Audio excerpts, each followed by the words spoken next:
Assalamualaikum warahmatullahi wabarakatuh. Halo semua. Di sini kami akan membahas tentang konsep filsafat dan klasifikasinya dari mata kuliah Filsafat Pendidikan.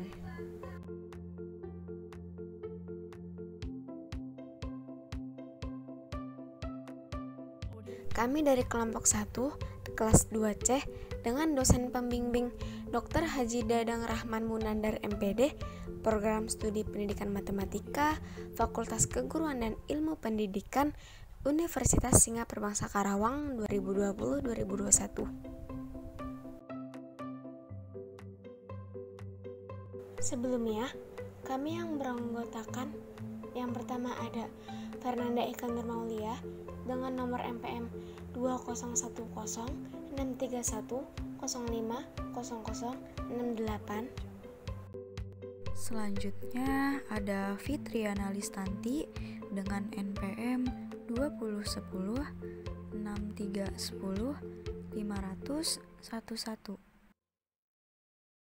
Selanjutnya ada Susilawati dengan NPM 20610310501112.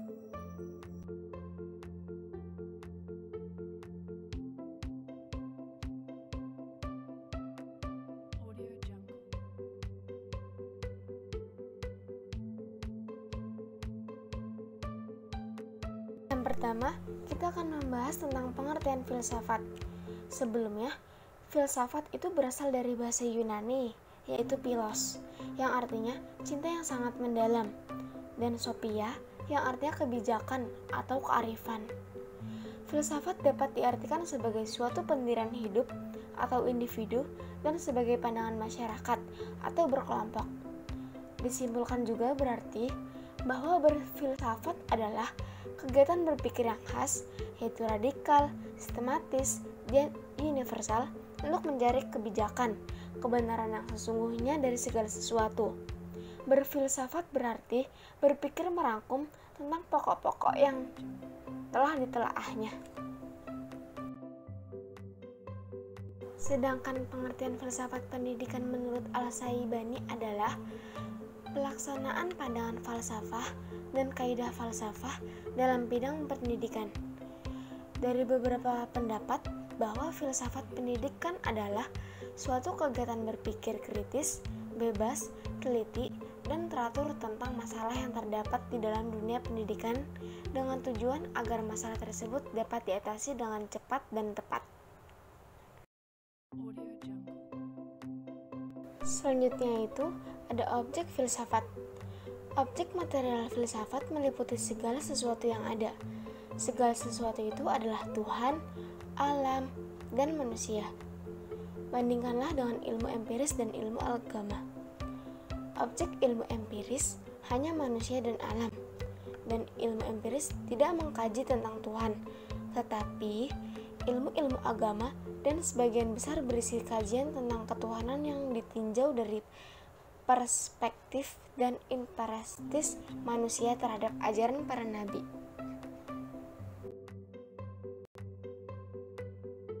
Selanjutnya, yang kedua adalah ciri khas filsafat. Ciri khas filsafat ini memiliki beberapa ciri-ciri. Yang pertama adalah universal atau menyeluruh, yaitu pemikiran yang luas dan tidak tertentu saja. Yang kedua ada radikal atau mendasar. Ialah pemikiran yang dalam sampai kepada hasil yang fundamental dan esensial. Dan yang terakhir adalah sistematis, yaitu mengikuti pola dan metode berpikir yang runtut dan logis meskipun spekulatif. Ahli lain menambahkan bahwa ciri-ciri lainnya seperti deskriptif, kritis, analisis, evaluatif, dan spekulatif.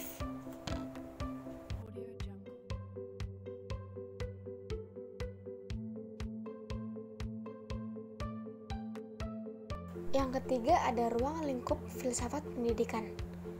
Menurut Jalauddin dan Said, di dalam bukunya menjelaskan bahwa secara umum apa yang menjadi objek pemikiran filsafat yaitu adalah dalam ruang lingkup yang menjangkau permasalahan kehidupan manusia, termasuk alam semesta dan alam sekitarnya.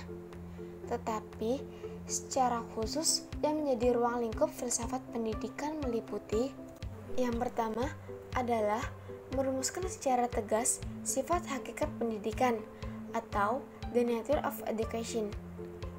Yang kedua adalah merumuskan sifat hakikat manusia sebagai subjek dan objek pendidikan atau the nature of man. Yang ketiga adalah merumuskan secara tegas hubungan antara filsafat, filsafat pendidikan, agama, dan kebudayaan. Dan yang keempat adalah merumuskan hubungan antara filsafat, filsafat pendidikan, dan teori pendidikan. Yang kelima ialah merumuskan hubungan antara negara atau ideologi, filsafat pendidikan, dan politik pendidikan atau sistem pendidikan. Dan yang terakhir adalah merumuskan sistem isi moral pendidikan yang merupakan tujuan pendidikan.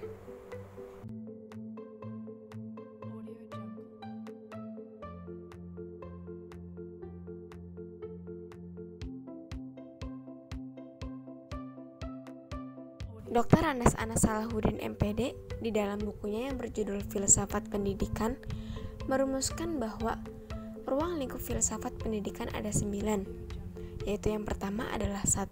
Pendidik, yang kedua adalah murid atau anak didik, yang ketiga adalah materi pendidikan, yang keempat adalah pembuatan mendidik, yang kelima adalah metode pendidikan, yang keenam adalah evaluasi pendidikan, yang ketujuh adalah tujuan pendidikan, yang kedelapan adalah alat-alat pendidikan, dan yang terakhir adalah lingkungan pendidikan.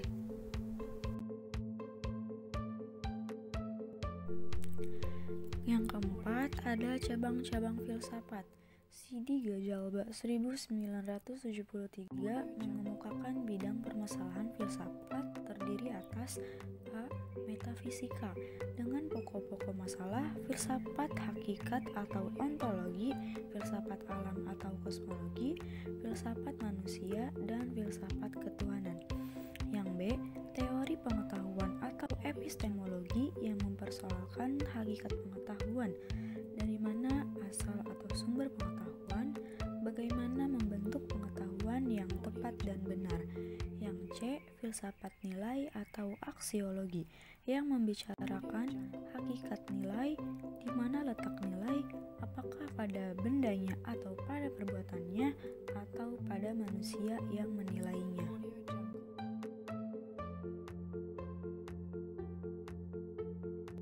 Untuk selanjutnya yang C ada hubungan filsafat dengan filsafat pendidikan.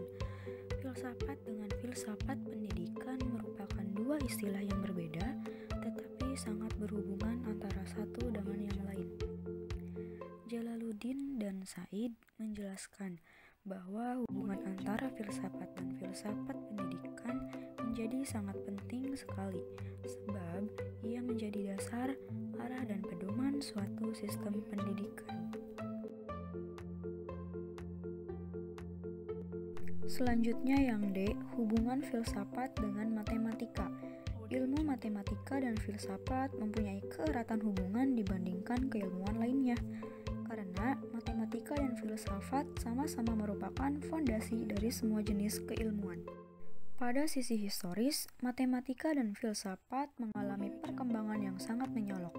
Munculnya pertanyaan mengenai apakah matematika merupakan ilmu yang bersifat abstrak, bagaimana asal mula terbentuknya bilangan, serta pertanyaan yang sulit untuk dipecahkan oleh matematika itu sendiri.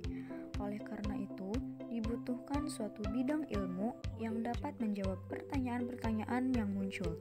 Dikarenakan itu, muncullah bidang filsafat yang mampu menjawab hal-hal mengenai asal mula maupun perkembangan matematika itu sendiri.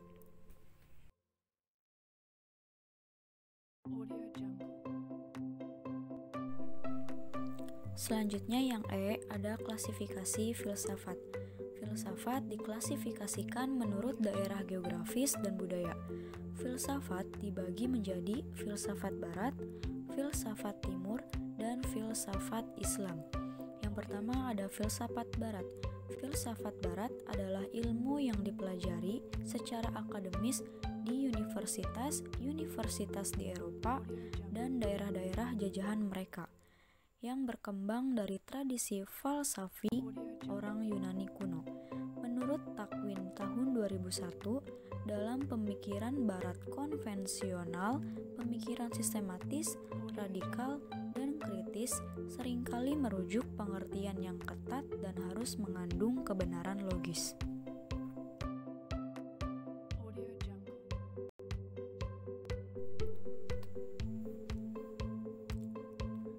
Filsafat barat secara sistematis terbagi menjadi 3 bagian besar, yakni yang A, bagian filsafat yang mengkaji tentang ada atau being atau ontologi. Yang B, bidang filsafat yang mengkaji pengetahuan atau epistemologi dalam arti luas. Yang C, bidang filsafat yang mengkaji nilai-nilai menentukan apa yang seharusnya dilakukan manusia atau aksiologi.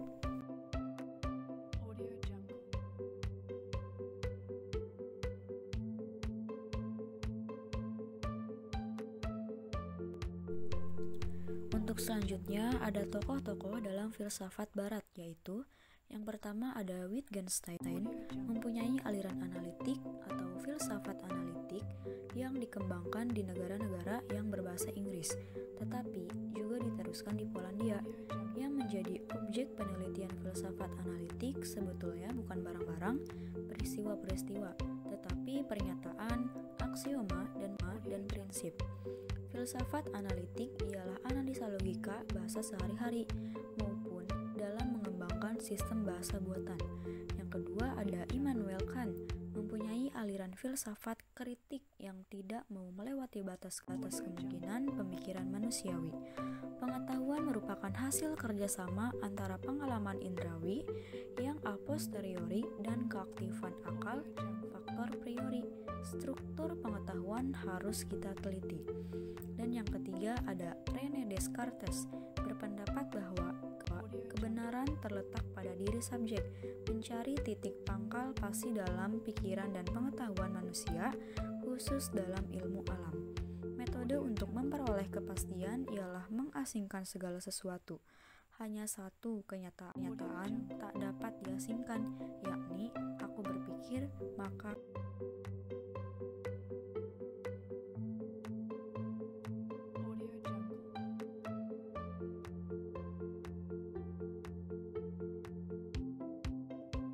Nah, untuk selanjutnya ada filsafat timur.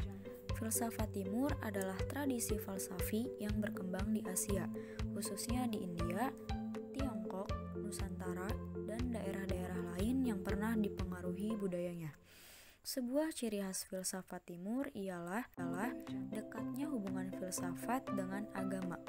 Nama-nama beberapa filosof yaitu Lao Tzu, Konghucu, Zhuangzi, dan lainnya. Pemikiran filsafat timur sering dianggap sebagai pemikiran yang tidak rasional, tidak sistematis, dan tidak kritis. Pemikiran timur tidak sistematika seperti dalam filsafat barat.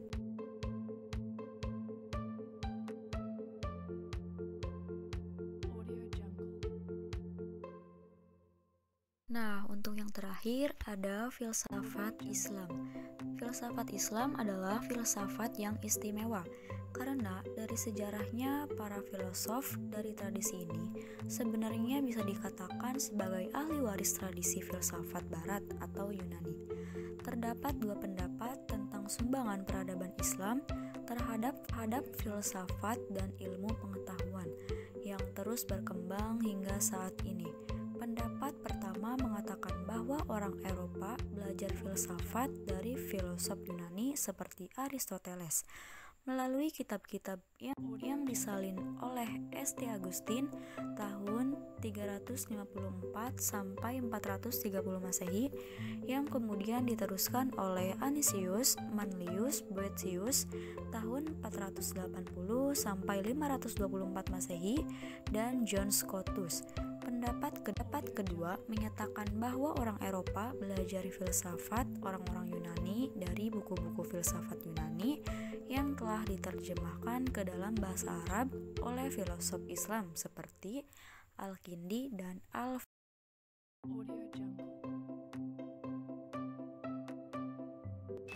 Dalam filsafat Islam ada 4 aliran, yakni 1. Peripatetik, memutar atau berkeliling pada kebiasaan Aristoteles yang selalu berjalan-jalan mengelilingi muridnya ketika mengajarkan filsafat. Ciri khasnya secara metodologis atau epistemologis adalah menggunakan logika formal yang berdasarkan penerapan akal atau silogisme, serta penekanan yang kuat pada daya-daya rasio. Tokoh-tokohnya yang terkenal yakni Al-Kindi, Al-Farabi, Ibnu Sina, Ibnu Rushd, dan Nasir al-Din Tusi. 2. Aliran Iluminasionis atau Israqi didirikan oleh pemikiran Iran, Suhrawardi al-Maktul. Aliran ini memberikan tempat yang penting bagi metode intuitif. Menurutnya, dunia ini terdiri dari cahaya dan kegelapan. Baginya, Tuhan adalah cahaya sebagai satu-satunya realitas sejati. Nur al-Anwar, cahaya di atas cahaya. 3. Aliran Irfani atau Tasawuf. Tasawuf bertumpu pada pengalaman mistis yang bersifat suprarasional. Jika pengenalan rasional bertumpu akal, maka pengenalan surfistik bertumpu pada hati. Tokoh yang terkenal adalah Jalaluddin Rumi dan Ibnu Arabi. Yang keempat, aliran hikmah muta'aliyah. Teosofi transenden diwakili oleh seorang filosof Syiah, yakni Muhammad bin Ibrahim Yahya Qawami, yang dikenal dengan nama Syad al-Din Shirazi atau dikenal dengan Mulla Syadra, yaitu seorang filosofi yang berasal dari mensistensis 3 aliran di atas.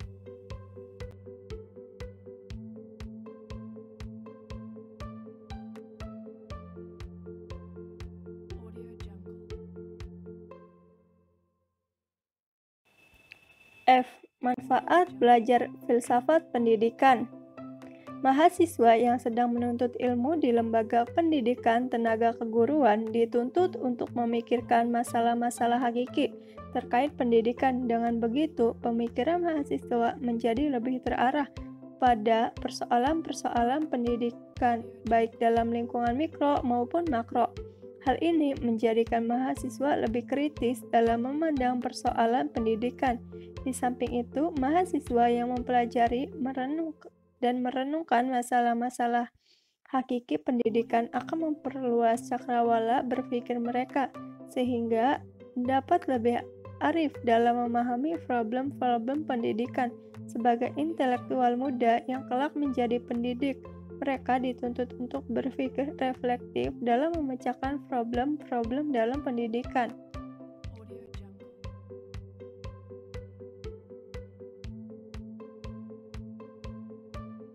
Louis Katzoff 1987-74-82 membagi cabang-cabang filsafat menjadi 2 bagian besar, yaitu cabang filsafat yang memuat materi ajar tentang alat dan cabang filsafat yang memuat tentang isi atau bahan-bahan dan informasi. Cabang filsafat yang merupakan alat yaitu 1. Logika, membicarakan teknik-teknik untuk memperoleh kesimpulan dari suatu perangkat bahan tertentu.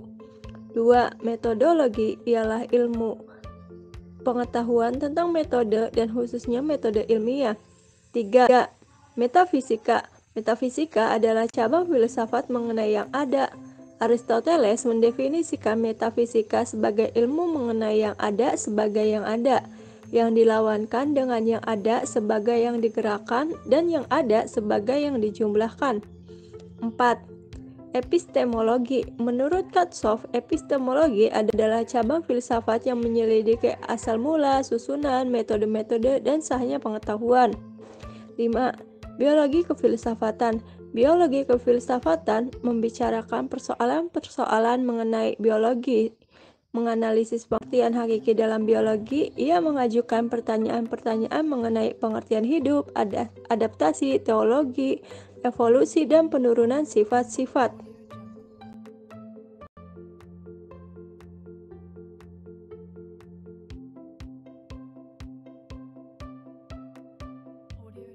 Enam, psikologi kefilsafatan. Pertanyaan-pertanyaan yang muncul dalam bidang psikologi kefilsafatan adalah: apakah yang dinamakan jiwa itu? Apakah jiwa tiada lain dari kumpulan jalur-jalur urat saraf atau sesuatu yang bersifat khas? 7. Sosiologi kefilsafatan. Sosiologi kefilsafatan merupakan istilah lain untuk filsafat sosial dan filsafat politik. Di dalam filsafat sosial dan filsafat politik biasanya dikemukakan pertanyaan-pertanyaan mengenai hakikat masyarakat dan hakikat negara, lembaga-lembaga yang terdapat di masyarakat, dan hubungan manusia dengan negaranya. 8. Etika. Di dalam melakukan pilihan, manusia mengacu kepada istilah-istilah seperti baik, buruk, kebaikan, kejahatan, dan sebagainya. Istilah-istilah ini merupakan predikat-predikat kesusilaan atau etika. 9. Estetika, cabang filsafat yang membicarakan definisi, susunan, dan peranan keindahan, khususnya di dalam seni, dinamakan estetika. 10. Filsafat agama. Jika kita ingin mengetahui sesuatu di dalam kepercayaan agama tertentu, maka tanyalah kepada para ahli agama atau ulama-ulamanya. Sedangkan bagi seorang filsuf, ia akan membicarakan jenis-jenis pertanyaan yang berbeda mengenai agama.